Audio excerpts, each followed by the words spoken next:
esse canal generoso no compartilhamento do conhecimento. Seja muito bem-vindo à Engenharia em Prosa. Eu sou o Guto Rios, o seu engenheiro curioso. E hoje a gente está estreando a série Engenharia Pública, com 3 pessoas fantásticas que atuam já há algum tempo aí na carreira pública.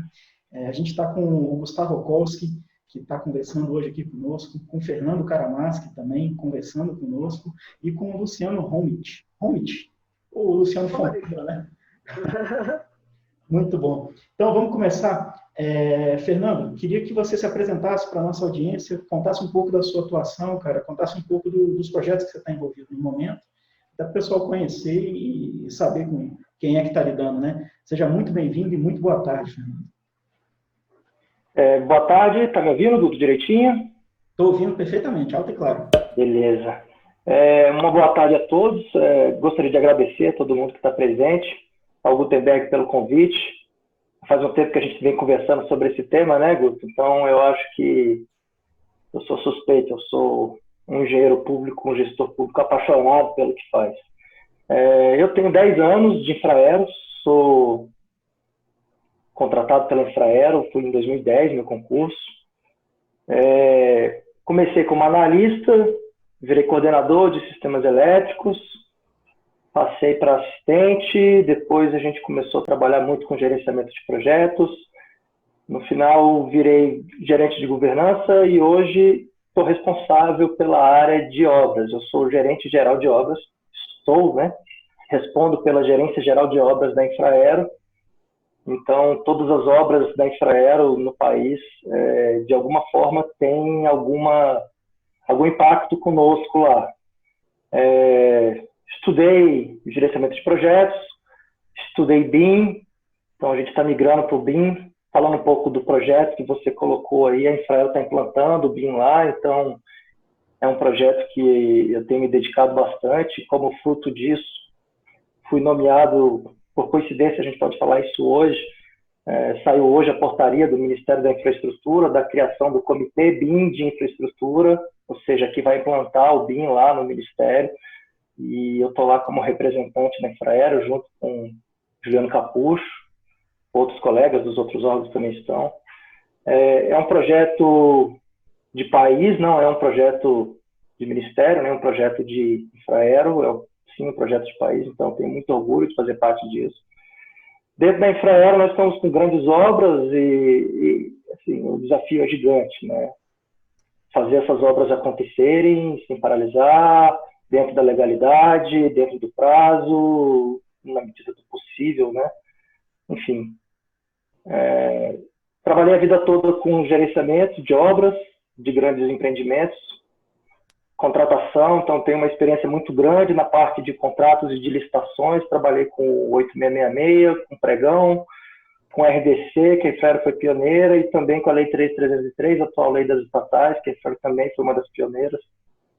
Eu participei de tudo isso aí. Como engenheiro público, acho que tá bom, né, por enquanto.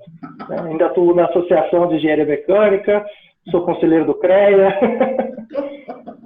Enfim. Bacana, assovia, faz de tudo um pouco, né, Fernando? Dormir não está dando muito tempo, não, Guto. Mas a gente se esforça. Que falta para todo mundo, né? Impressionante, cara. Gustavo Okolski. Desculpa, Fernando, tem algum ponto aí? Não, vai lá, era só uma piada. Gustavo Okolski, queria, primeiro, cara, seja muito bem-vindo ao canal, gratidão aí também pela tua disponibilidade de tempo e por acolher esse projeto de uma forma muito, muito inusitada, né, e muito própria. Queria que você se apresentasse um pouco, contasse da sua atuação, contasse dos teus projetos, contasse um pouco aí dos engenheiros legais também, que achei vocês aí pelo Instagram e, graças a Deus, deu tudo certo, né, de você estar aqui participando conosco. E, cara, muito legal, seja muito bem-vindo e boa tarde. Boa tarde, Guto. É uma satisfação muito grande estar participando aqui com você, né? Fiquei muito feliz e honrado pelo convite. Eu sou Gustavo, eu trabalho no TCU desde 2009, né? Sempre fiscalizando obras de infraestrutura, já passei por áreas que fiscalizava infraestrutura urbana, né? Que é habitação, saneamento básico, mobilidade urbana. Passei por área que fiscalizava aeroporto, ferrovias, já passei por um bocado de áreas também. Antes disso, eu trabalhei no Tribunal de Contas do município de São Paulo, né? Então, 3 anos lá no município de São Paulo, fiscalizando também infraestrutura urbana, obras de edificação, né, do município. E antes disso, trabalhei na iniciativa privada, né, do outro lado do balcão. Então, antes de eu ir para a área pública, fiquei 8 anos na iniciativa privada. O Guto, eu acho que tá meio embaçada a sua imagem aí, tá? É o autofoco da câmera, Tá. a minha câmera fica autofocando aqui. É uma guerra eterna, mas não tem problema não. Obrigado aí pelo cuidado. Daqui a pouco ela... E aí eu trabalhei 8 anos na iniciativa privada, em construtoras, né, fazendo obras comerciais, shopping, prédio, casa, um pouco de tudo lá em construtora, na construção civil, né? E também tem o canal, que nem você comentou, o canal Engenheiros Legais, é um canal muito bacana que eu estou criando. Criamos recente, né? Eu e minha esposa aqui em casa, a gente criou. A ideia é a gente ver assim que o pessoal que está na ponta, né? Engenheiro público que está na ponta, ele às vezes ele tem menos acesso à capacitação e ele tem muita dúvida, né? Então, assim, a ideia é aproveitar e tirar a dúvida desse pessoal, disponibilizar, ajudar, né? Contribuir com o pessoal que é tão difícil, né? Quando a gente está na ponta ali, tem uma dúvida, e agora? Para quem que eu pergunto, tal, né? Então, é aproveitar um pouco de experiência que eu tenho e compartilhar com o pessoal, que é essa ideia do canal do Engenheiros Legais, né? Surgiu daí esse canal e está muito bacana, né? Convido a todo mundo que ainda não me segue lá no Instagram, que passe a me seguir por lá, né? Falar pro Fernando que com tudo isso daí tá faltando arrumar filho aí para ocupar o tempo dele. Eu tenho um cachorro, tá bom demais. Bom demais, cara. O canal realmente é muito bom, cara. Eu acompanho o perfil lá, então tem umas postagens muito interessantes, muito, muito bacana. Então, cara, gratidão aí mais uma vez por aceitar o convite, por estar aqui conosco. Agora, doutor Luciano Fontoura, eu não vou me atrever a falar de novo do Menon Homerich. É mais fácil falar Fontoura, né? Não, do que Homerich é mais complicado. Seja muito bem-vindo, doutor. Gratidão pela disponibilidade de tempo aí e por estar aqui conosco. Até quem está aí nos acompanhando pedir até uma certa desculpa. A gente tentou fazer isso semana passada, né? A gente teve alguns problemas técnicos com a plataforma. A gente precisou adiar para hoje, para garantir aí, né, a participação de todo mundo, para que todo mundo pudesse acompanhar essa gravação. Então, obrigado a todos vocês que estão nos ouvindo aí e estão acompanhando agora, né, e até pela força de vontade de vocês. Luciano, seja muito bem-vindo ao canal, cara. Se apresenta um pouco aí para o pessoal, conta um pouco da sua atuação e dos seus projetos recentes, enfim, sinta-se à vontade, seja muito bem-vindo. Ok. É um prazer estar aqui no teu canal, tá? E eu gostaria de, inicialmente, parabenizar por provocar este tipo de debate. E é desta forma que nós vamos conseguir valorizar a engenharia, e aqui, em particular, a engenharia pública. Né? Então, fantástico, parabéns, tá? Que tu continue desenvolvendo esse trabalho e ampliando esse trabalho. Bom, a minha formação é engenharia mecânica, né? Aqui no Rio Grande do Sul, né? Eu me formei aqui.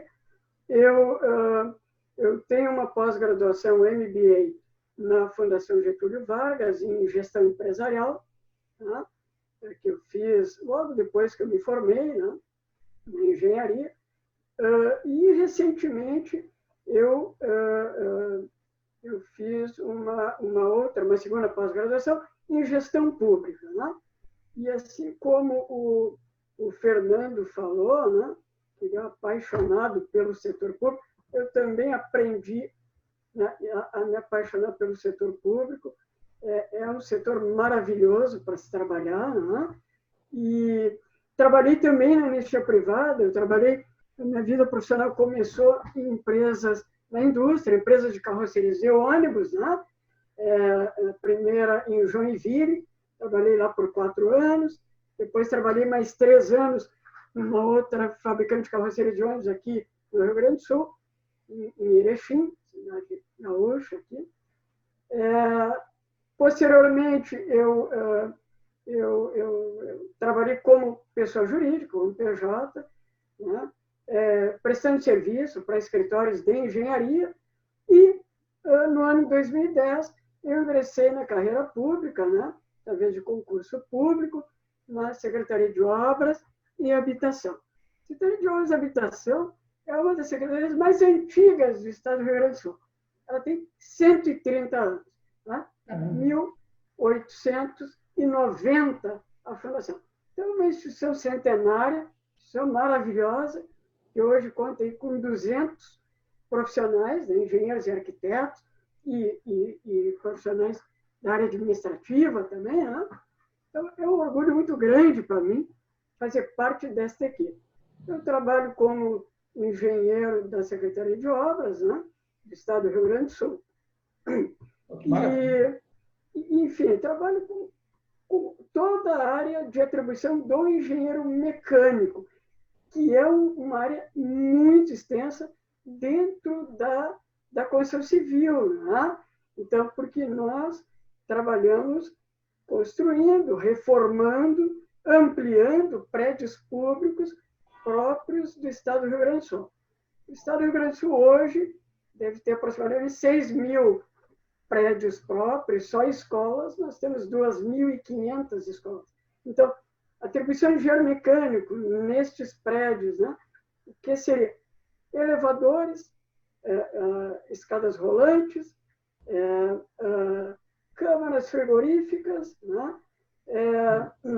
Redes de gases combustíveis e gases especiais, gases medicinais, gases laboratoriais, né? A rede e geração de vapor, caldeiras, né? Vamos lá, o que? Climatização, né? Ventilação mecânica, né? Então, assim, é muito assunto, são muitas atividades. Para se ter uma ideia, existem profissionais da iniciativa privada que trabalham a vida inteira só com elevador. É um mundo à parte, ou só com ar-condicionado, é outro mundo à parte. Geração de vapor, então, é extremamente complexo. Imagina, né? Acaba que cada tudo tem um encanto e é uma ciência, né? Eu estava pensando na descrição de vocês, cara. Desculpa até... Quer complementar aí? Fechou ou não? Como? Fechou já, né? Queria só comentar, todos vocês tem muita especialização, né? E aí eu estou imaginando agora o recém-formado, o cara que se interessa aí pela engenharia pública, né? Qual o bizu que a gente pode dar em termos de carreira? Ou é preciso se especializar antes ou fazer um concurso primeiro? Queria ouvir um pouco você, Gustavo, dentro da tua experiência, ainda mais que passou por outros estados. Aí depois a gente faz um bate-bola, né? A mesma pergunta, cada um com as pequenas contribuições, acréscimos ou não em relação à fala do anterior. Podemos fazer assim? Perfeito.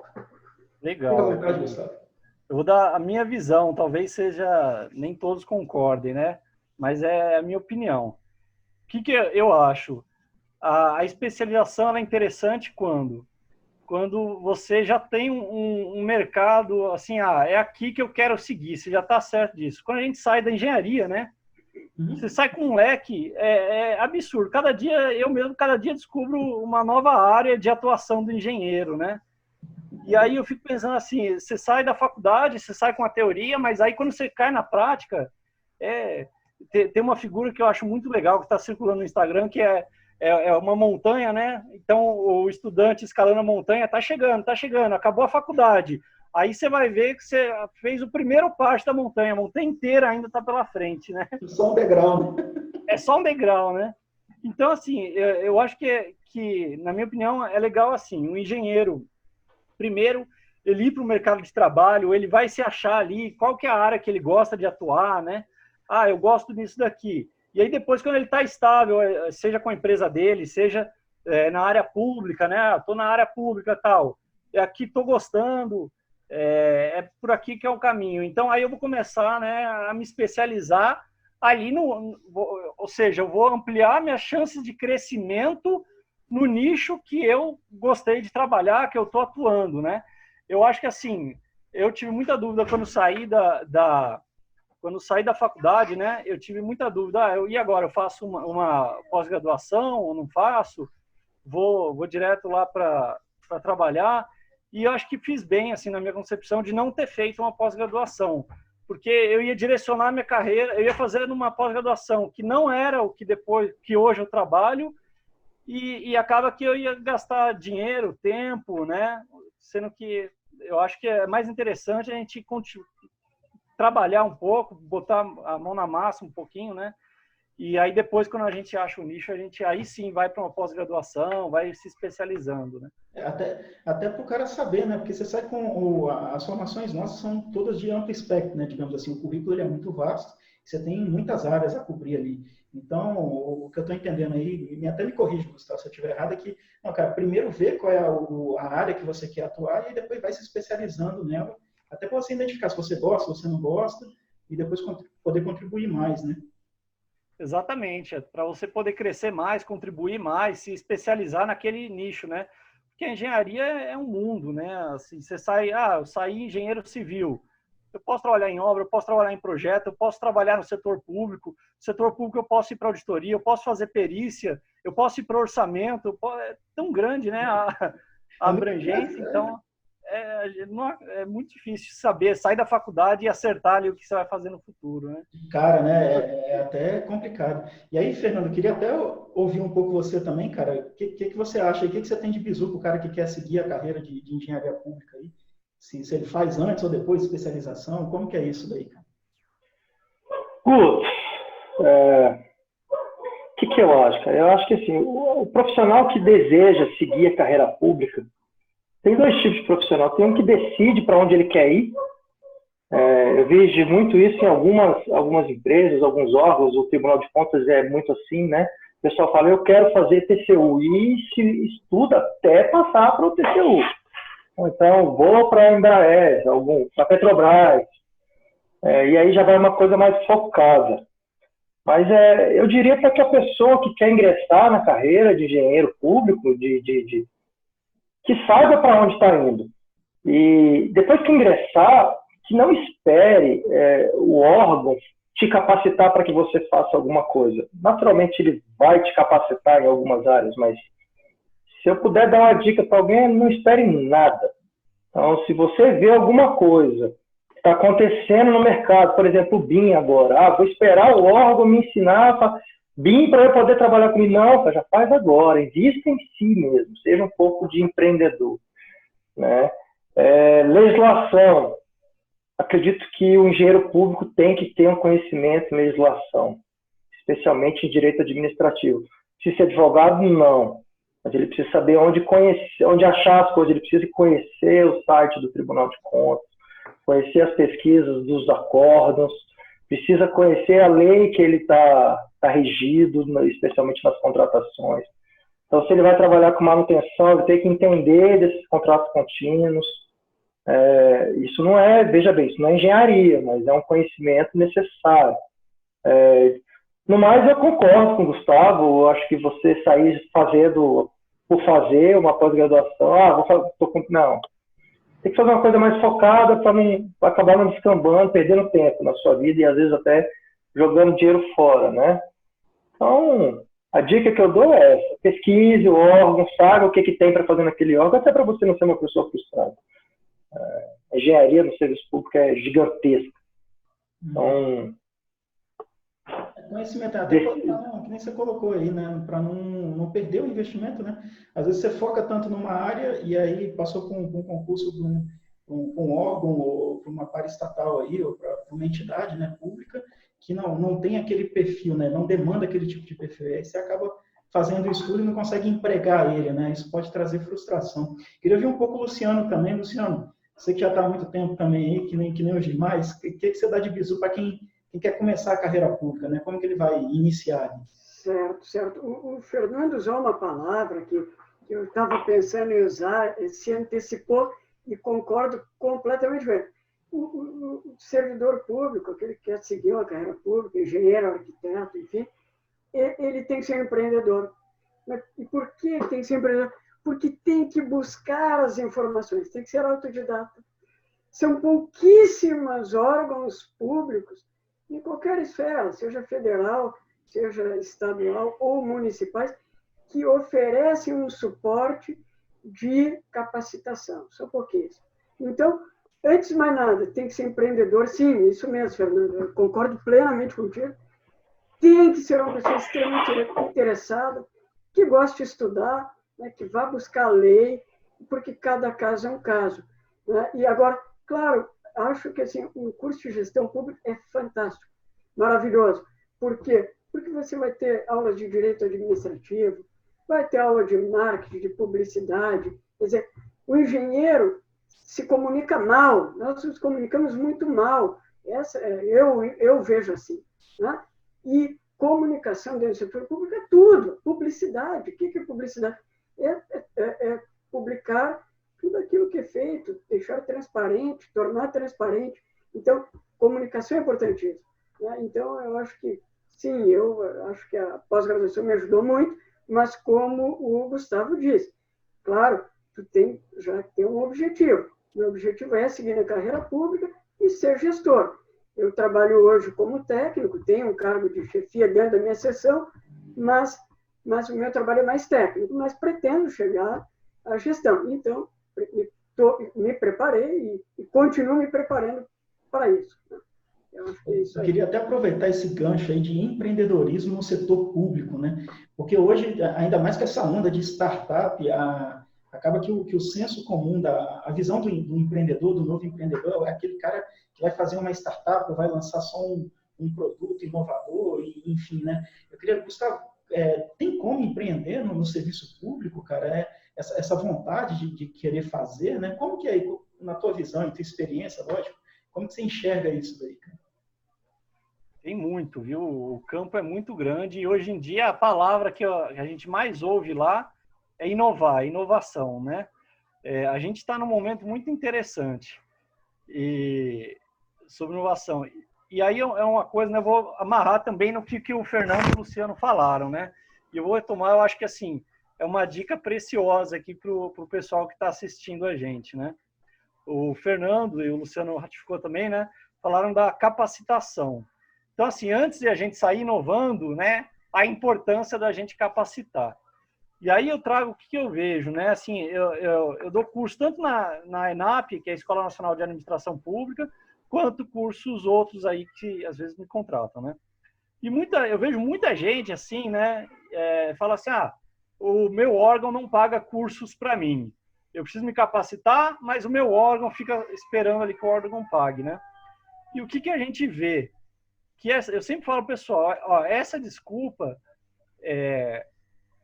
ela é conversa para boi dormir, né, hoje em dia. Por quê?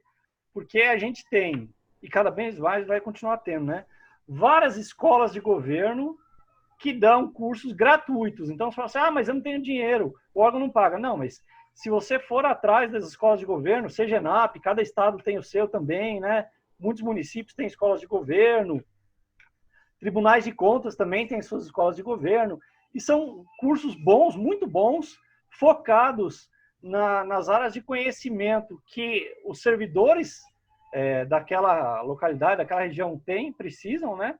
São cursos muito bons e gratuitos, totalmente gratuitos.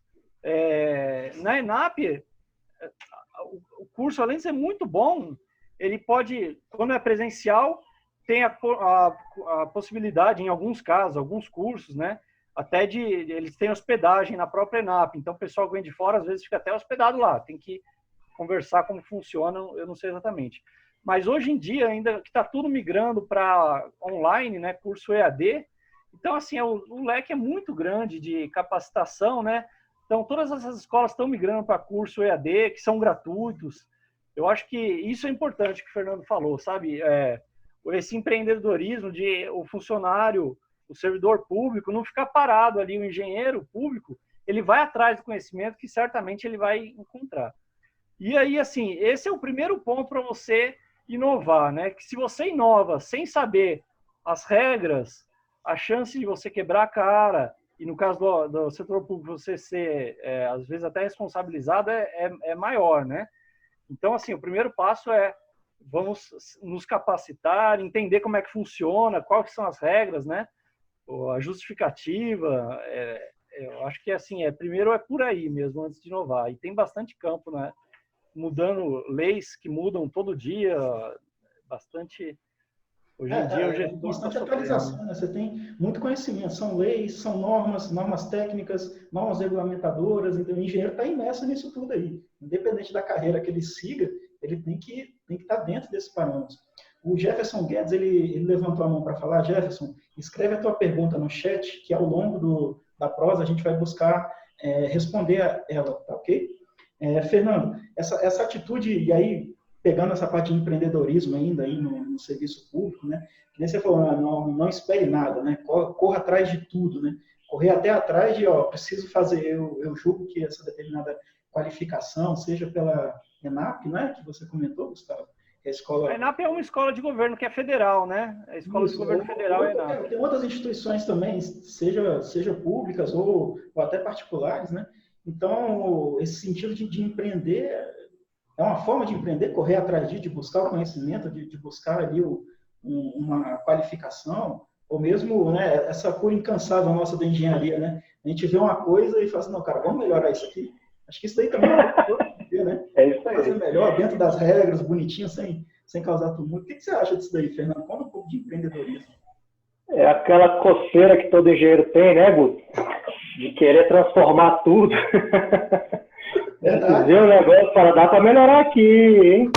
E na ansiedade, muitas vezes, a gente acaba fazendo mesmo. Ô, Guto, o que eu acredito? Eu acredito que tudo depende de nós, né? Primeira coisa que eu acho para você empreender dentro do serviço público, seja otimista, positivo sempre.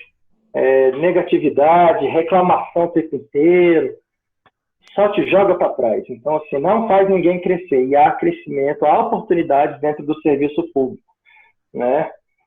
O conhecimento, quando a gente conquista ele abre portas. Porque você chega primeiro, muitas vezes, no lugar, né? Então, conheça a sua empresa, conheça o seu órgão, conheça o contexto e ative aí dentro de si aquele bichinho lá de transformação mesmo, de ver uma coisa e não fique esperando, não. Proponha uma solução. Construa uma solução. Quantas vezes a gente vê acontecer aí, alguém tem uma ideia, porque acabou estudando, e essa ideia acabou transformando toda uma área, todo um processo. Às vezes extrapola o próprio órgão, não é isso? Então, assim, acho importante que para conseguir isso tem alguns fatores que eu acho relevantes. Invista nas suas soft skills, ou seja, nos seus comportamentos, nas suas habilidades comportamentais, que eu acho que hoje isso está valendo demais, tem sido muito valorizado, né? A meritocracia também passa pelo mérito social, capacidade de negociar, capacidade de resolver problemas, capacidade, criatividade, tudo isso aliado a esse alvoroço que a gente está vivendo aí de tecnologia. É possível empreender, é possível inovar, é possível crescer dentro do serviço público e usar isso, inclusive, para trampolins fora do serviço público. Por que não? Não, maravilha. É isso. Não, entendi, cara. É interessante isso, né? O engenheiro, a gente gosta dessa doideira de tentar resolver, e às vezes tentar resolver de uma vez só, né? E correr com isso e tal. E aí, dentro dessa linha aí, então a gente está falando de empreendedorismo dentro do serviço público, né? Meio que tentando explicar isso daí, exemplificar a forma que isso.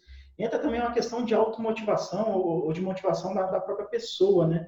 Hein, Luciano, eu queria ouvir um pouco de você, cara. Como que você se automotiva, né? Você tem que ser automotivado, né? Tem que correr atrás, tem que empreender aí para conseguir. Você acha que isso tem a ver ou não faz muito sentido para você essa automotivação? Um pouco de resiliência também, né? Acaba que você tem muita coisa que cumprir e às vezes fica enfadonho, né? Eu acho, viu, Guto, assim, até para complementar o que os colegas falaram, eu vejo assim, como é importante a troca de informação, né, entre colegas, né? As soluções dos problemas estão dentro das entidades, dentro das estruturas organizacionais, né? Comunicação, eu volto a falar disso porque muito importante. Cada vez que você vai conversar com um colega, vai trocar uma ideia, né? Sempre o seu ponto de vista, ele se altera, e altera para melhor, né? Por quê? Porque você está discutindo, tá? Porque a estrutura pública, ela trabalha através de processos administrativos, ok? Um processo administrativo é um livro escrito por muitas mãos, né? E se não houver um empenho de todos, o envolvimento, aquilo se quebra e a obra não sai, né? Então, a comunicação, o carinho, o amor pelo trabalho que tu está fazendo, tu concluir um trabalho, tu vai fazer uma entrega para o colega que vai pegar aquele processo e tu vai perguntar se ele entendeu o que tu passou. Então, isso tudo é muito importante, né? Para que a obra saia, porque são muitos casos de obras que não acontecem, né? Os processos ficam empilhados, né? E não acontece. Mas a motivação, eu acho que a primeira coisa da motivação é gostar do que se faz. Ninguém merece fazer aquilo que não gosta, né? Se você não está feliz como servidor, vá procurar outro caminho melhor, né? Se você não é feliz na iniciativa privada, procura outra coisa, né? Enfim, eu acho que as pessoas se resolveram, né? Eu acho que é isso. A motivação, ela vem, porque serviço público são muitos desafios, né? Quem gosta de desafio é o prato cheio e vai estar sempre motivado. Agora, é como o Gustavo falou, né? O Fernando, acho que também comentou, tem pessoas que estão aí só para reclamar, né? Isso é muito complicado. Pessoas assim, elas vão estar mal em qualquer lugar. Tu bota na empresa mais bacana que se pode imaginar, né? Bota lá no Google, o cara pode deitar na rede de tarde, sei lá, o cara vai achar que a rede é ruim, tá entendendo? Que deu dor nas costas, sei lá. Então, sabe, acho que é por aí, não sei, é a minha opinião. Você tem uma força de vontade grande ali, né? Hein, Gustavo? Uma força de vontade enorme para conseguir, né? E conseguir se automotivar de alguma forma, né? Que tipo de... Guto, eu acho que no serviço público, mais do que na iniciativa privada, a palavra aí que o Luciano bem trouxe, né? É a resiliência. Porque no serviço privado, assim, é o engenheiro com o superior hierárquico ou com o subordinado, né? Ele está se resolvendo ali, ele vai passar para o cliente. E no serviço público não, né? No serviço público você tem que justificar tudo que você está fazendo para um terceiro, seja a sociedade, seja um órgão de controle, poder entender o que você está, por que você está adotando essa decisão, né? Então, a dificuldade é maior no serviço público por causa desse dever de prestar contas, de justificar. Então, assim, é muito importante, falando em soft skills, né? Aprender a justificar outras habilidades que o engenheiro normalmente passa batido na faculdade, né? Mas que no serviço público são essenciais. A negociar e a justificar tudo que ele está fazendo, por que ele está tomando essa decisão, por que ele não está tomando outras decisões que também eram possíveis nesse caso. Então, levar tudo isso para o papel. E aí, quando você coloca o engenheiro nessa situação, que ele tem que justificar tudo. Pô, mas uma medição, eu estou medindo aqui, o cara fez esse serviço. Ok, na iniciativa privada seria assim, leva a medição, ó, ele fez, tá bom, paga. No serviço público, não. Demonstra aqui que ele fez, põe a memória de cálculo, registro fotográfico, justifica por que né, você está medindo ali. Então, você precisa de uma resiliência ali para estar toda hora... Não, vamos lá, vamos continuar, né? As pessoas te questionando ali e vamos continuar. Então, eu acho que isso que você mencionou, Guto, e o Luciano, né, falou, é a palavra de ordem no serviço público, são duas, né? É a motivação no sentido de motivar também e a motivação, a automotivação com a resiliência, né? Acho que esses pontos são, assim, importantíssimos. E a habilidade de comunicar, né, Gustavo? Porque que você estava comentando, acho que o Fernando também comentou, assim, o consenso geral é o seguinte, você está fazendo primeiro para o público, né? Você é um servidor público, você é para o público. Então, você está comunicando, às vezes, uma coisa trivial para a gente, que é uma simples medição de uma unidade indexada lá de um determinado componente, você vai comunicar ali para uma pessoa não técnica, que às vezes não tem a mesma facilidade de entender e de absorver aquela unidade. Às vezes a unidade nem faz sentido. Sei lá, o cara que é de fora da área de ar-condicionado, eu falar em tonelada de refrigeração para ele, pode parecer meio abstrato, né? Até porque no nível técnico ali, nível médio, por exemplo, você não trabalha com essa unidade, né? Então, a gente saber comunicar. E aí, pegando esse gancho aí de soft skills, ou de skills, conhecimentos e tal, Fernando, dá o teu pitaco aí, cara, que tipo de conhecimento, de noções aí que o servidor público, né, um engenheiro público precisa ter, precisa buscar mais, e aí a gente faz uma rodada com todo mundo também, para todo mundo comentar. Deixa só eu falar uma coisa do tema passado ainda. Fica à vontade, cara, não tem assim, até anotei aqui, né? Que eu falo, assim, eu gosto muito de falar, assim, Guto. Eu acho que o servidor público, o jeito bom dele se automotivar, é como eu faço, como eu fiz, é criar um propósito, né? Ressignificar o seu trabalho, o seu dia a dia. Ou seja, por exemplo, eu trabalho na Infraero. Então é aquela história, se alguém me pergunta o que você faz, eu não sou analista da Infraero, eu não saio de casa para ser analista da Infraero, eu não saio de casa para ser gerente, eu saio de casa todo dia para construir aeroporto para integrar o país. Oh, que bacana, cara, isso é interessante. Então, isso. Né? Depois eu até comento. Pois é. Então, assim, a gente tem que se ressignificar, até porque no serviço público tem duas particularidades que dificilmente vai ter no privado. Uma delas não tem. A primeira é que você vai conviver com aquelas pessoas que estão ao seu redor pela vida toda, cara, todos os dias. Então, transforme o seu ambiente de trabalho num negócio melhor também, né? E o segundo é que o mundo gira no serviço público. O seu chefe hoje, ele vai ser o seu funcionário amanhã e vice-versa. Você não perde a função e perde o emprego, assim, quando acontece no privado. No público, não. Hoje eu sou chefe, amanhã eu não sou. E, então, né, seja amigo de todo mundo. Eu acho que o ressignificar é muito importante dentro do serviço público. Um componente fundamental para a motivação, né? Anedota, até te interrompendo um pouco, a anedota tem uma história, né? O presidente dos Estados Unidos foi visitar a NASA lá no início, quando a NASA estava enviando a Apollo ainda lá para a Lua. Ele passou por um faxineiro numa data festiva e falou, pô, cara, o que é que você está fazendo aí? Ele falou, não, estou ajudando o homem a ir para a Lua. Então, cara, cada um tem a sua contribuição, faz a sua parte. Acho que a gente saber respeitar, né, a contribuição de cada um, e todos eles são importantes. Isso ajuda nesse processo motivacional, né? Então, assim, voltando para a pergunta, a questão do que a gente precisa desenvolver. Negociação. Saiu, acho que há 1 ano e meio atrás, do Fórum Econômico Mundial, as 10 capacidades que os próximos 5, 10 anos, né, que as pessoas precisam desenvolver. Então, é necessário você desenvolver a capacidade de negociação, capacidade de comunicação, e aí eu vou puxar um pouco o Luciano. Tem que saber escrever. Engenheiro público que não sabe escrever vai tomar ferro e vai fazer coisa errada. Diário de obra que não está bem escrito é prato cheio para empreiteiro. Isso aí. Pleito, é aditivo e não tem defesa, cara. Ganha na justiça. Você pode até defender administrativamente.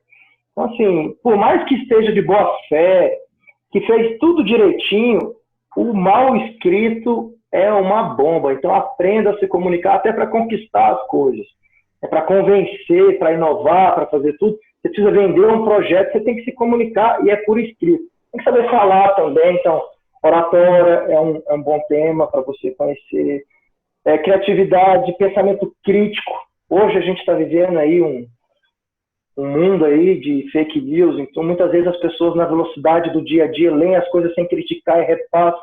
No serviço público é a mesma coisa. Às vezes você está naquele alvoroço do dia a dia, você pega um negócio, toca para frente, quando você vai ver, não tem nada a ver. Passou vergonha, arrumou um problema, não sei. Aí para desfazer é pior depois, entendeu? Acho que esses pontos, paciência, não, praticar um pouco da escutatória para ouvir as pessoas mais, né? Ou seja, no final de tudo, cara, a gente acaba passando por comunicação. Eu brinco que comunicar é muito mais difícil. Português é muito mais difícil que engenharia. Engenharia a gente pega um livro ali e aprende. Agora, gente, é difícil, cara. Gente é complicado. Então, se tiver uma outra disciplina para você aprender, estude gente. Aprenda gente. Pô, até porque é misto, né? Então, você tem técnicos, não técnicos, às vezes técnicos de áreas distintas, então cada um está acostumado com o diálogo. Eu queria, Luciano, queria a tua contribuição nisso daí, quais são as habilidades, além da comunicação, né? Você puxou o assunto. Sim. Não, tem outras características bem importantes. Se um gancho, Luciano, com carreira. Como que eu faço para crescer na iniciativa pública, né? A gente está falando de conhecimento, de aplicação do conhecimento. E como que é essa carreira, né? Guto, eu vejo assim, primeiro eu gostaria de manifestar que assim, o engenheiro, o arquiteto público, né, antes de ser um agente público, é um agente do desenvolvimento social, é um agente da distribuição de renda, num país de tanta desigualdade quanto o nosso. Então, faz um trabalho maravilhoso, um trabalho muito importante para a sociedade. Porque o Brasil e os estados e municípios, quem utiliza, em sua grande maioria, os serviços públicos, são pessoas com menor poder aquisitivo. São pessoas que dependem mais do serviço público, seja da saúde, né, da segurança, enfim, segurança é mais, acho que todo mundo acaba usando, né, independentemente. Mas, então, eu acho que só isso já é um agente motivador do nosso trabalho. Acho que é impossível uma pessoa não se tocar com isso. O servidor não... Então, a primeira característica é isso. O servidor tem que ter consciência disso. O trabalho dele é extremamente importante. Ele está devolvendo os tributos para a população. Isso é fantástico, isso é uma coisa maravilhosa.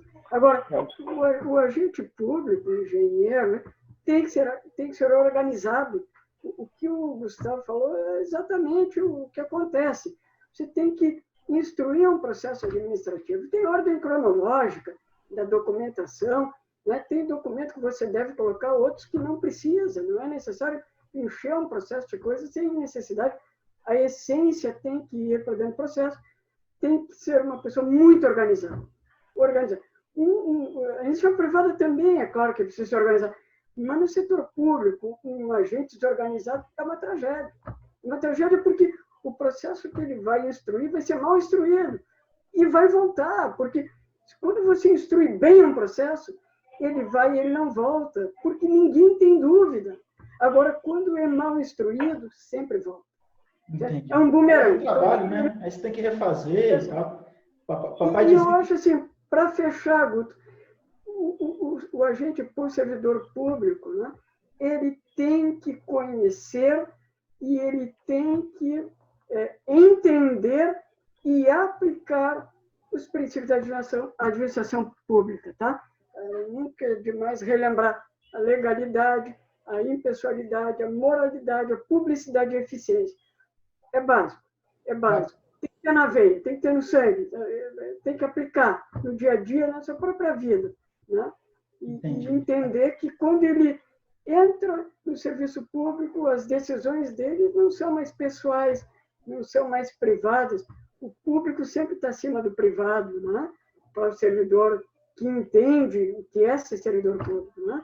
A legalidade sempre seguir a lei, nem mais nem menos, é a lei, tem que atender.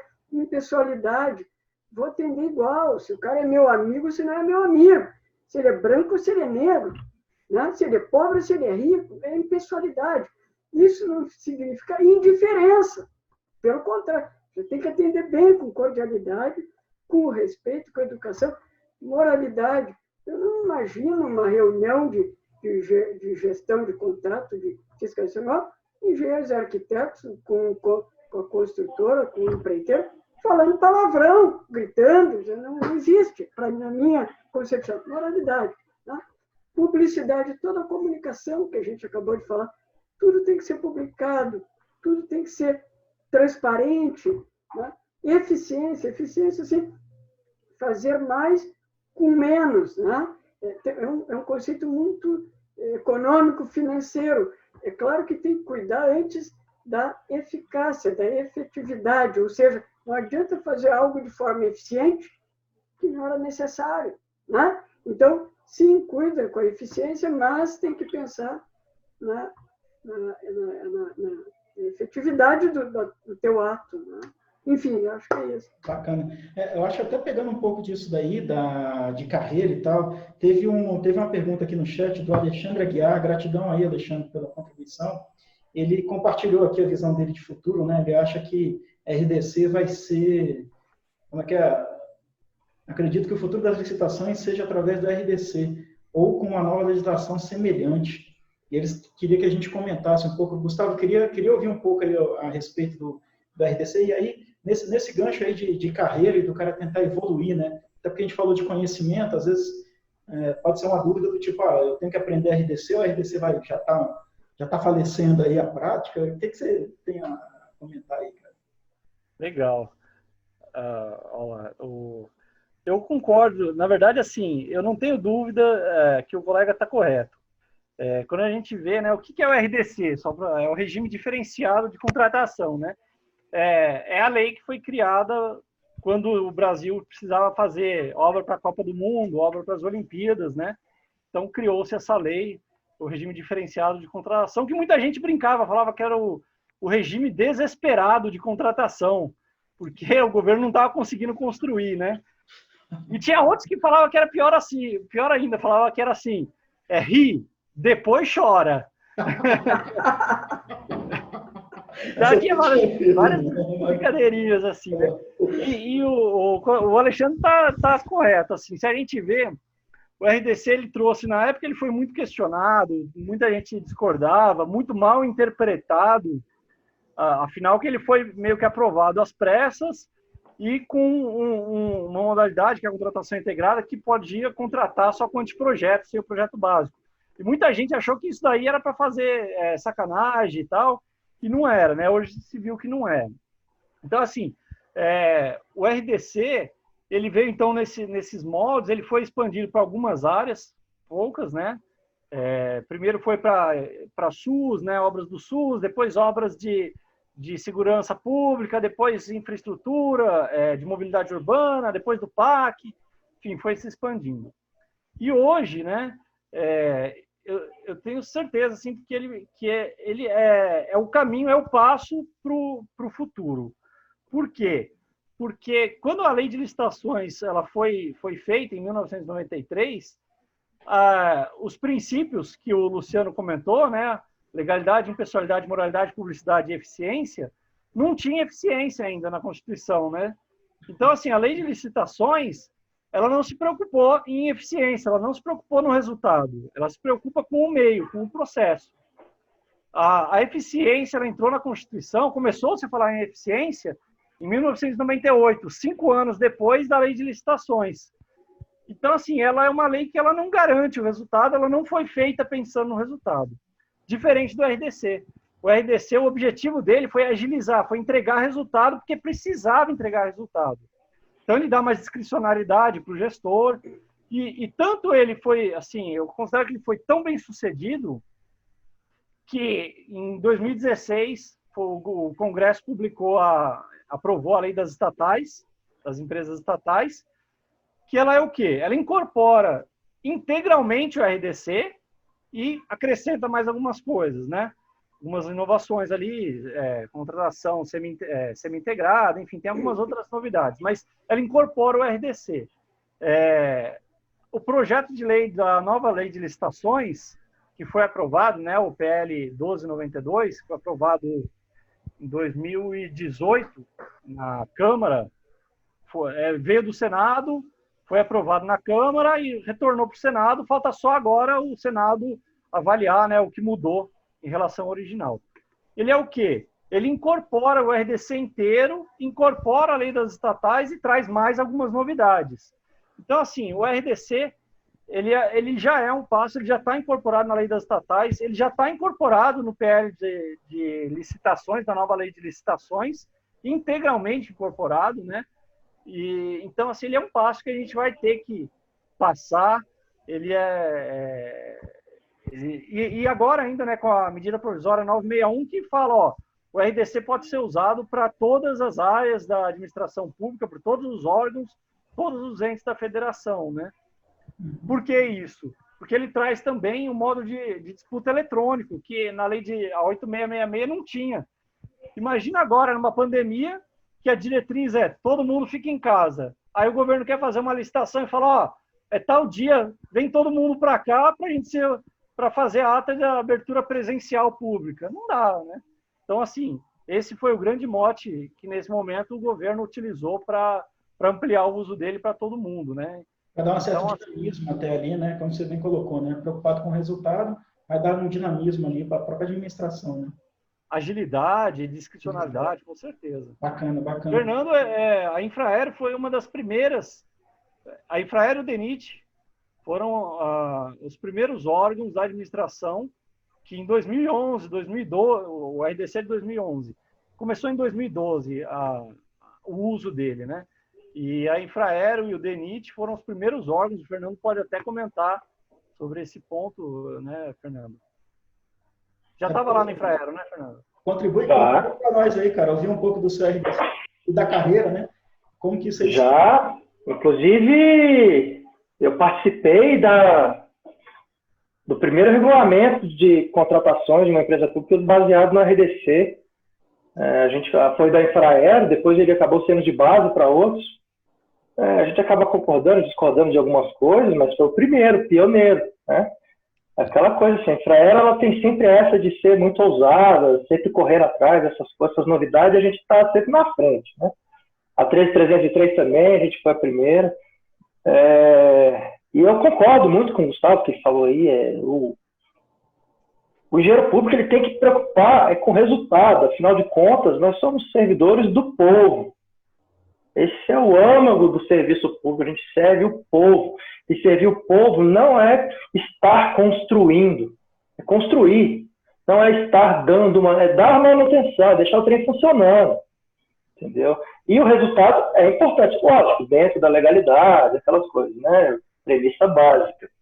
E eu acho que a legislação veio para isso, incorporou também, sabe, o pregão eletrônico. Hoje a gente nem fala mais de pregão na Infraero. Por quê? Porque o procedimento do pregão, de lances sucessivos, aquelas coisas todas, já está incorporado na legislação, né? Então, quem está falando, foi quem que perguntou? O Alexandre, né? Acho que foi o Alexandre. Alexandre que trouxe. Eu acho que sim. Eu não falo mais, a gente nem pensa mais em RDC, mas se você estudar o RDC hoje, Guto, que você perguntou, você automaticamente já vai estar pré-preparado para qualquer outra legislação, né? Que vai vir adiante, porque ela é a base para as legislações que estão vindo aí. Ressalvando que existe um outro decreto que é de extrema importância, que é o 7983, que é o decreto de orçamento de obras públicas, traz bastante coisa lá, inclusive de gestão, ferramentas de gestão, tem que conhecer também, tá? Indiferente de qual é a legislação, se é 8666, 5540, RDC, ou 13303, o 7983 se aplica a tudo isso. Então, tem que conhecer isso aí também. Não, bacana. Eu queria até aproveitar aqui um pouquinho, né? Você contou um pouco da tua experiência de Infraero.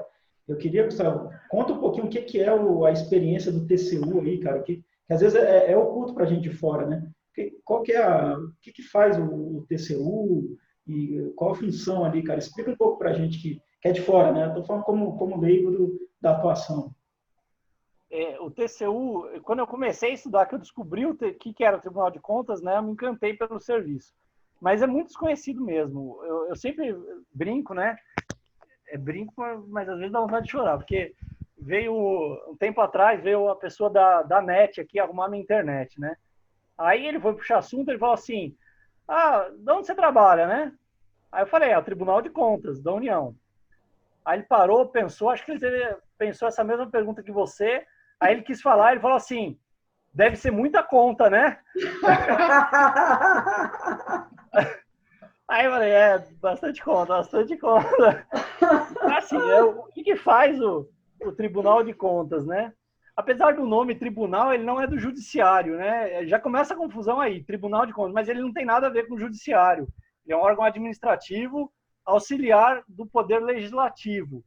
Ele faz o controle, né, das despesas públicas. Então, assim, no privado, então, o que a gente tem no privado?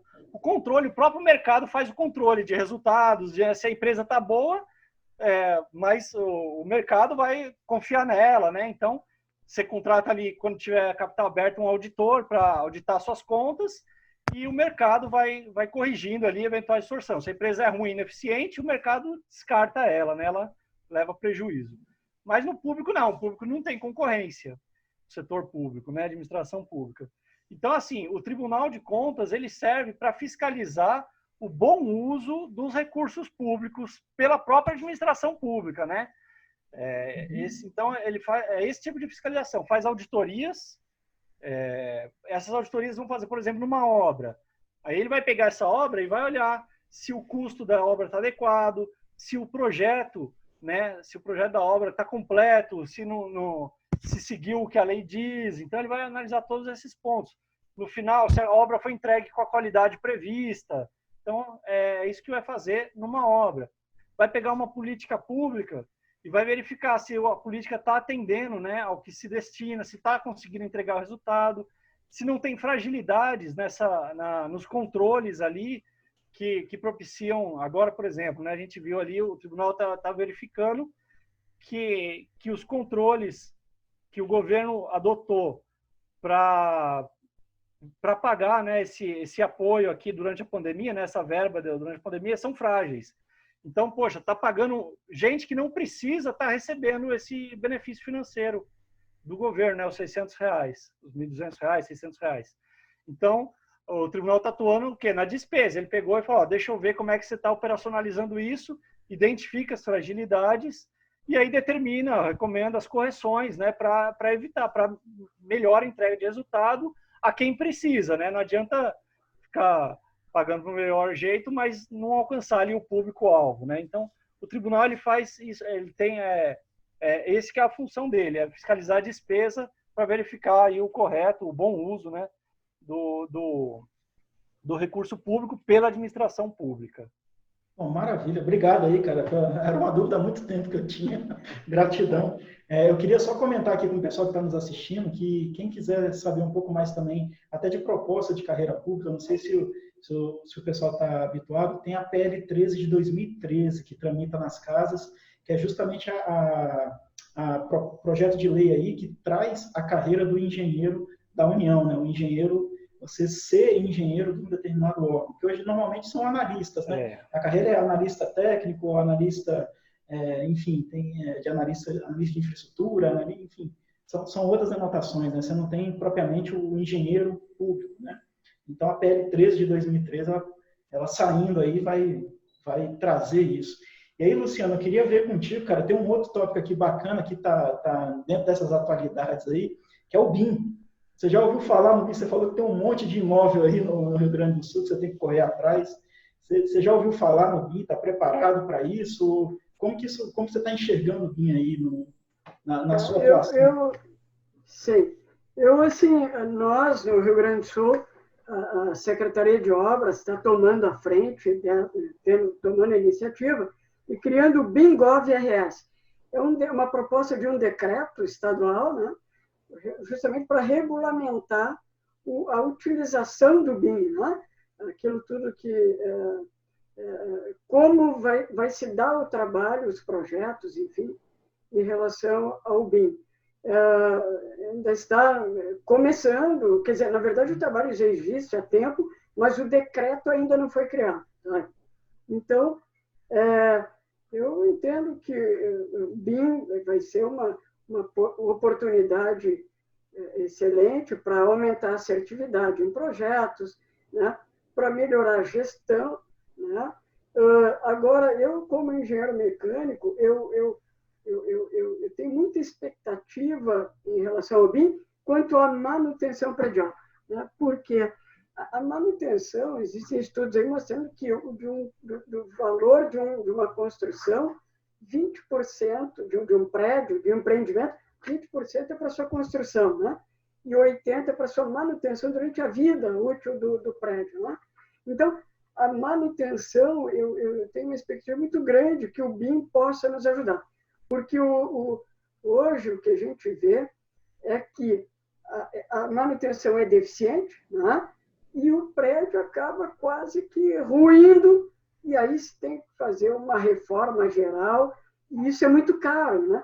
Inclusive, o meu trabalho, um dos artigos que eu escrevi na última pós-graduação, foi exatamente sobre isso, sobre manutenção predial. E eu fiz um estudo teórico-prático mostrando que tu não fazer uma limpeza de calha, por exemplo, né? E aí essa calha ela vai ficar obstruída, vai acumular água, a água vai passar para a laje do prédio e vai começar a deteriorar forro, paredes, elétrica, piso, enfim. Então, um custo lá de 500, 600 reais para uma limpeza de uma calha se transforma em 6, 7 meses, aí, 50, 60 mil reais. Isso aí viabiliza. Então, eu tenho... Ainda estamos começando, né, o trabalho.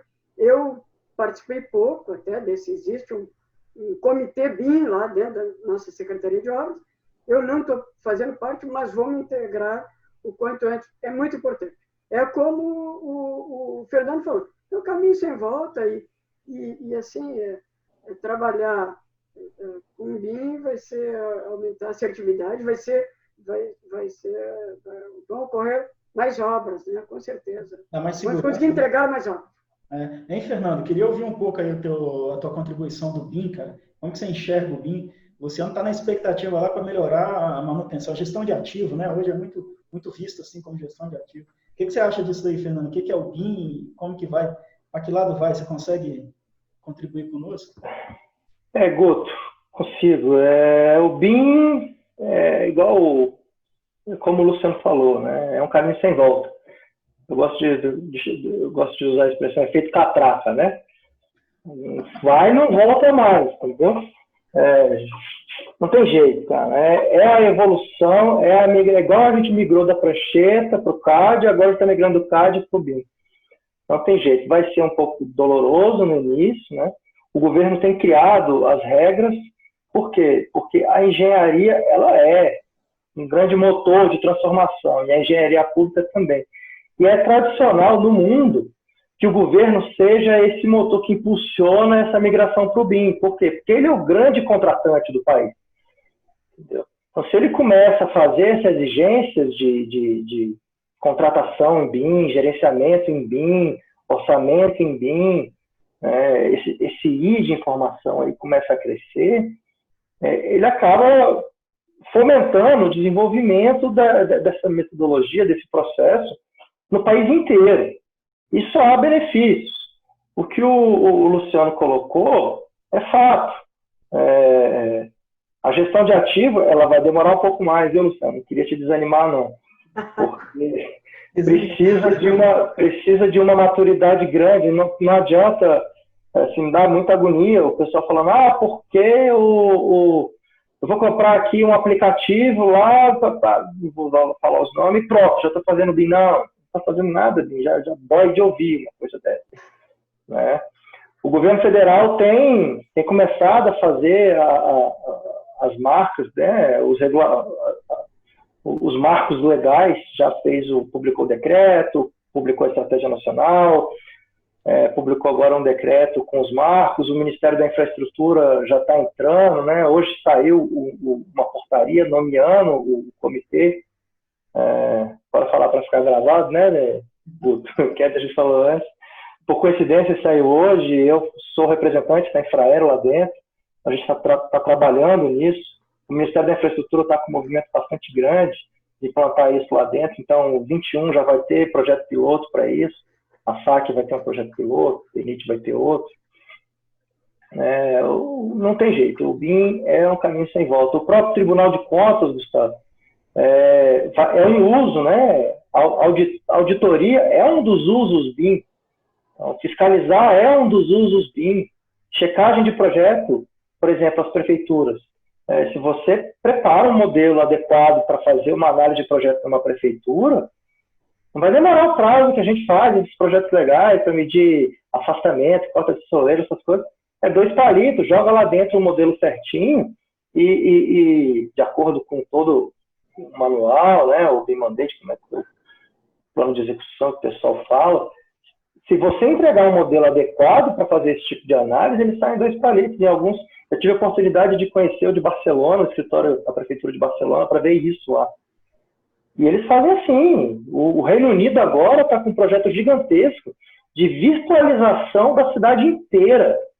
Que massa, cara. Ou seja, eles estão fazendo um digital twin da cidade. Então, não é de um edifício, um projeto, não. Então, imagina o benefício para a administração, aí como engenheiro público, olha só o leque de oportunidade para a engenharia pública que tem aí. Ninguém, eu vou generalizar, é lógico que tem gente que sabe, mas ninguém está dentro desse negócio. Então, quem chegar primeiro vai ser primeiro e vai beber água limpa. Então, há o empreendedorismo aí. Para manutenção, indústria 4.0, né?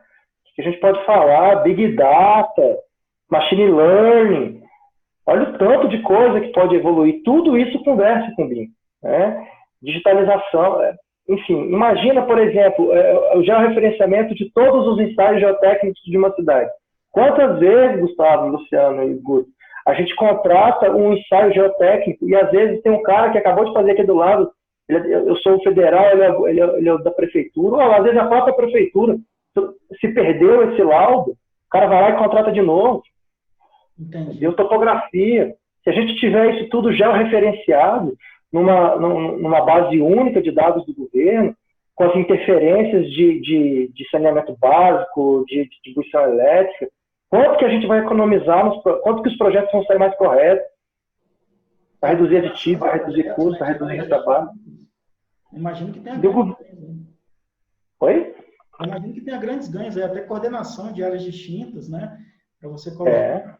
O pessoal do TCU também deve estar querendo bastante, deve auxiliar bastante aí o serviço, né? Quem vai fazer auditoria, até evoluir, né? Analisar, que seja, tecnicamente ou não. Fica mais fácil de pegar as falhas, né? Eu fico um pouco mais cético que os colegas ali. Mas isso é bom. Eu acho que, assim, é bacana. É potencial, tá? Oi? É só o potencial da coisa. Tem o potencial, é bacana, mas vamos com calma, né? Eu acho que, assim, hoje em dia, o que está se vendendo do BIM hoje em dia, o que está se falando não é exatamente o que a gente está vendo na prática, né? Então, o BIM, você dá um clique, né? Dá um clique ali numa parede, já vem o custo, já vem quanto que vai gastar de cimento, já está integrado com o Sinap, com o ciclo, com o sistema não sei da onde. Isso não acontece. Eu sempre brinco, né? Eu sempre brinco. Se você... fora o custo que é elevado do BIM, né? E eu acho que, assim, também tem um pouco de monopólio da Autodesk, né? Quando a gente entra no site da Autodesk, faz uma pesquisa depois. Entra no YouTube, bota lá, BIM, Autodesk. Aí, como que é a propaganda dela no BIM? É um engenheiro que vai dentro de uma obra com um tablet, aí ele aponta o tablet para a obra, ele entra em 3D, ele começa a mexer o tablet como se ele já estivesse na obra, vendo as camadas da estrutura, ele vai tirando camadas da estrutura, vai vendo a instalação, vai vendo... Não é bem isso, né? O que a gente vê hoje de BIM. O que a gente vê hoje de BIM assim, está se evoluindo, mas assim, é uma linha que não vai ter mais uma linha, né? Projeto de não sei o quê, mas é tudo integrado. Aí ele clica ali, é um objeto, não é mais 2 linhas que formam uma parede. A parede é um objeto, ele vai ter as características daquele objeto. Eu concordo com o Luciano que eu acho que depois que tiver isso implantado na obra, aí para manutenção vai ficar mais fácil, porque você vai ver a característica, né, as especificações dos materiais que foram previstos e utilizados ali naquele objeto, naquele piso, naquela parede, aonde que está o cano de elétrica, você não vai precisar vários projetos, né? Já está tudo integrado em um só. Mas eu ainda acho, apesar da estimativa otimista, né, do governo, de já estar começando o uso, eu não sei se eu vou me aposentar, e falta tempo para me aposentar, mas eu ainda acho que vai um tempo ainda para a administração realmente utilizar, né? E eu vejo que, assim, outros países, o mercado privado de outros países está começando a utilizar. Ainda não está consolidado, né? Em países, falando países desenvolvidos, até onde eu sei, os Estados Unidos, ele tem iniciativas que são do mercado privado, mas nem no mercado privado o uso do BIM ainda está consolidado. No Brasil, o mercado privado ainda não entrou no BIM. Então, eu acho que, assim, o governo está incentivando. Eu acho que é, sim, o futuro, eu concordo com os colegas, mas eu acho que ainda vai demorar ainda para a gente chegar e entender o que é esse BIM, o que ele pode trazer de benefícios, né? Acho que a gente ainda está criando uma maturidade, mas ainda em fase incipiente essa maturidade. Mas eu queria ser mais otimista, eu queria ser... Não, excelente, Gustavo. Eu queria só fazer aqui um contraponto, que, como você muito bem informou aí, o pessoal tende a confundir BIM com ferramenta. E aí você tem aí a indústria de software, uma especificamente muito bem consolidada, que vende aquilo como se fosse um software. Não, o BIM, ele é um método, tá? Ele é um método... Tecnologia. Exatamente. Ele não é... lógico que você vai usar um software para incluir, embedar, né? Embedar todas essas informações, mas ele não é único, não é uma plataforma única, tá? Então, mais importante que isso é você ter todos os processos muito bem consolidados e o uso dessas informações. Que a partir do momento que você coloca ali o objeto, aquilo ali, você tem quando você faz o projeto, você tem a vida útil presumida que você estima daquele determinado componente ali, ou estrutura. Tá? E aí depois você tem a parte de comissionamento, que hoje a gente ainda não tem isso muito amadurecido, que é você entregar ou fazer a comparação, né, entre o que está projetado e a entrega. E aí o BIM ele vem trazendo isso, então é um grande pool de informações e ele é um método, tá? Então é importante frisar isso. Não é uma ferramenta.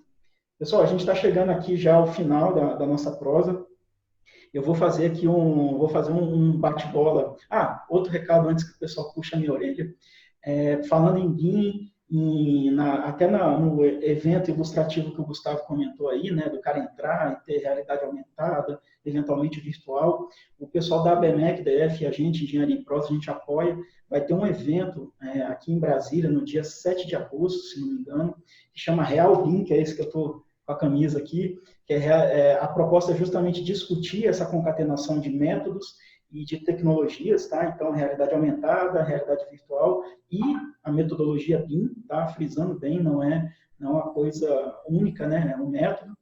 Assim como realidade aumentada e realidade virtual precisa, né? É uma tecnologia que você pode utilizar ou não dentro do processo do BIM, que é benéfico, né? O conjunto deles. Então, está justamente se propondo a discutir isso, tá? Dentro desse panorama inteiro, e aí convido a todos os palestrantes aí ou participarem, quem estiver aqui por Brasília, ou a gente está estudando aí para ver se consegue transmitir ou gravar para passar depois. Então, está todo mundo convidado. Quem quiser mais informações, acesse o site da ABMEC DF, abmec-df.org, lá vai ter mais informações sobre o evento. E aí vamos fazer um bate-bola, eu vou passar para cada um para as considerações finais, e eu quero deixar um desafio para vocês incorporarem nas considerações finais aí, tá? A carreira pública, né? Como que ela contribui para o desenvolvimento do nosso país. E aí eu queria começar com o Luciano. Luciano, primeiramente, muito obrigado mais uma vez aí pela disponibilidade de tempo, pela como é que se fala, não é nem resiliência, né? Mas pela vontade de querer estar aqui conosco. E queria que você fizesse as considerações finais e incluísse isso. Como que você acha que a carreira pública, né, a engenharia pública, pode contribuir para o desenvolvimento do país? Essa pergunta é fácil. Guto, mais uma vez, obrigado, né, por me convidar para participar. Muito bacana, um ambiente descontraído, realmente uma prosa, e que isso aproxima as pessoas, né? Então, muito bacana. Gostei muito, fico à disposição para outras oportunidades de participar. Bom, eu digo assim que é fácil porque, como eu já disse, o servidor público ele é um agente de desenvolvimento, é um agente da distribuição de renda, né? É aquele que está, é o benfeitor, né? Aquele que está entregando para a população um bom serviço. Não existe serviço de segurança, serviço de saúde, serviço de educação, sem que exista um prédio para tanto, né? Um quartel, sem que exista uma escola, sem que exista um hospital. E aí entram os engenheiros e arquitetos da carreira pública, né? Construindo, ampliando e reformando os próprios públicos. Então, é isso. Eu acho que a participação ela é muito grande, como eu te disse, é uma pergunta fácil de responder. Maravilha, obrigado. Muito orgulho de participar, né, desse time que entrega obras, enfim, para a população. Gratidão, Luciano. Gustavo, vou passar a bola para você, cara. Considerações finais e o que você acha, né, que a engenharia pública pode contribuir para o desenvolvimento do nosso país? Legal, Guto. Eu vou agradecer, né, imensamente o seu convite. Também me coloco à disposição para as próximas. Tenho interesse em continuar participando aqui do seu canal também. Convidar mais uma vez o pessoal, né, a se inscrever no meu canal, quem ainda não é inscrito. E, bom, o que a carreira pública, né, a engenharia pública contribui para o desenvolvimento? Um percentual expressivo do PIB é relacionado a obras públicas, né? Então, a gente não consegue enxergar a retomada do crescimento da economia, né? Agora a gente está numa fase caótica. Toda a crise, a engenharia em geral, né?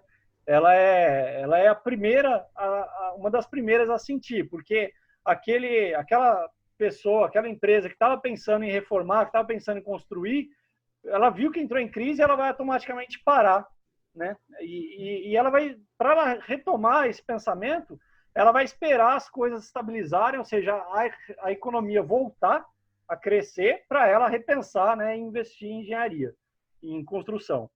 E a engenharia pública ela é diferente. Então, como que o governo ele pode retomar a economia, né? Uma das formas que o governo está atento e está se esforçando para isso é o quê? É por meio de continuar fazendo obra e investir mais em obra, porque a quantidade de empregos diretos e indiretos que a construção civil gera é muito grande. Então, o governo está tendo um papel protagonista e investindo em infraestrutura. Então, as concessões, né? Não pararam as concessões, ele está fazendo um esforço para retomar, né?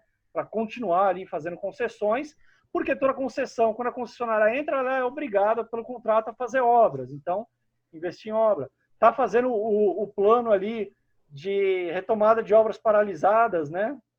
Então, é um grande pacto pela retomada das obras paralisadas, de novo, na tentativa de retomar a economia por aí, né? Injetando, começando obra e gerando emprego em obra, que aí você melhora, você vai crescendo emprego, a economia vai se recuperando na sequência, né? Então, é essencial aí, a engenharia pública, especificamente, ela tem um papel protagonista, sempre teve, vai continuar tendo, e o governo está mostrando isso daí, né? Que continue com esse protagonismo na retomada do crescimento, do desenvolvimento do país nessa época aí tão difícil de Covid.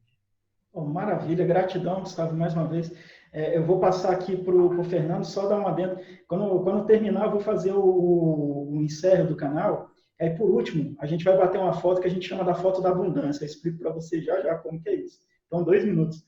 Fernando, primeiro, cara, gratidão aí pelo teu entusiasmo aí, pela tua vontade de querer apresentar engenharia pública, assim como os demais palestrantes aí. Obrigado pela disposição temporal aí de estar conosco.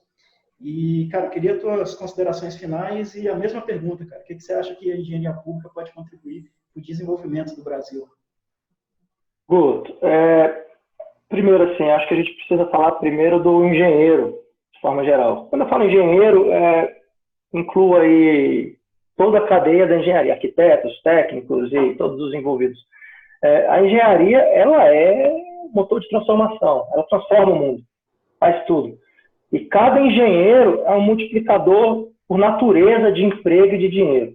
Assim, se você faz um projeto, esse projeto vira uma obra, que vira um monte de emprego, que vira um monte de fornecedor. Então, qualquer atividade que o engenheiro faça, e ela se desdobra em várias outras. Assim. Então, eu acredito de verdade que a engenharia ela vai ser uma dos motores de retomada do país, do crescimento. E ela é, indiferente disso ou não, né?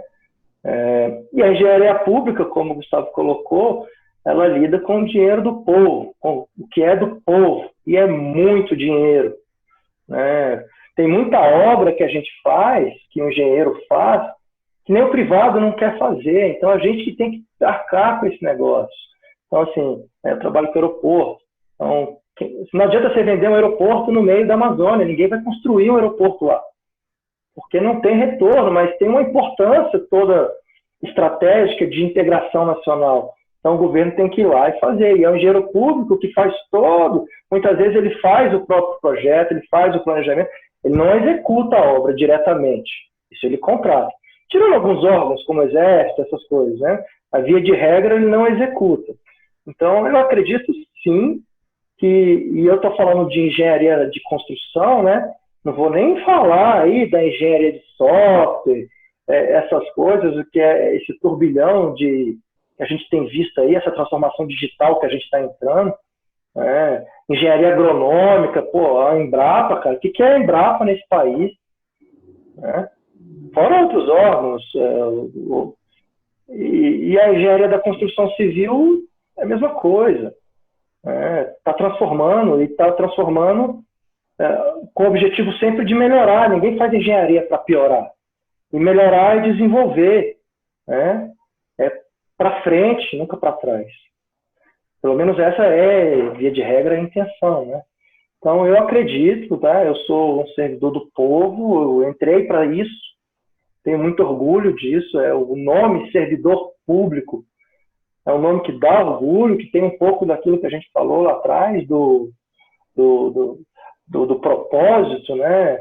E agora que a gente está vivendo tudo isso daí, então dá mais orgulho ainda, mesmo com o pessoal batendo no servidor público o tempo todo, tem que servir de motivação, né? Perseverança, igual o Gustavo e o Luciano colocou. Resiliência. Resiliência, isso. Né? E como diz um amigo aí, a sorte ela não bate. Como é que ele falou? Até anotei aqui. Enfim, a sorte não vem de graça, assim, né? A sorte ela procura os mais destemidos, e os engenheiros são isso. Foi o Vanks que falou isso, o professor Vanks. Então, é isso mesmo, e eu acredito nisso. Então, temos que ser destemidos, corajosos, resilientes, estudiosos, responsáveis, e se cada um fizer a sua parte, como deve ser, a engenharia vai voltar ao ritmo que estava e vai voltar a desenvolver o país. E vai ajudar, certamente, a tirar a gente desse problemão que a gente entrou aí com esse bichinho tão pequenininho, né? Pois é. Muito obrigado, Guto, pelo convite, tá, cara? Foi divertido. Para falar desses assuntos, eu posso ficar aqui até amanhã e não acaba, né?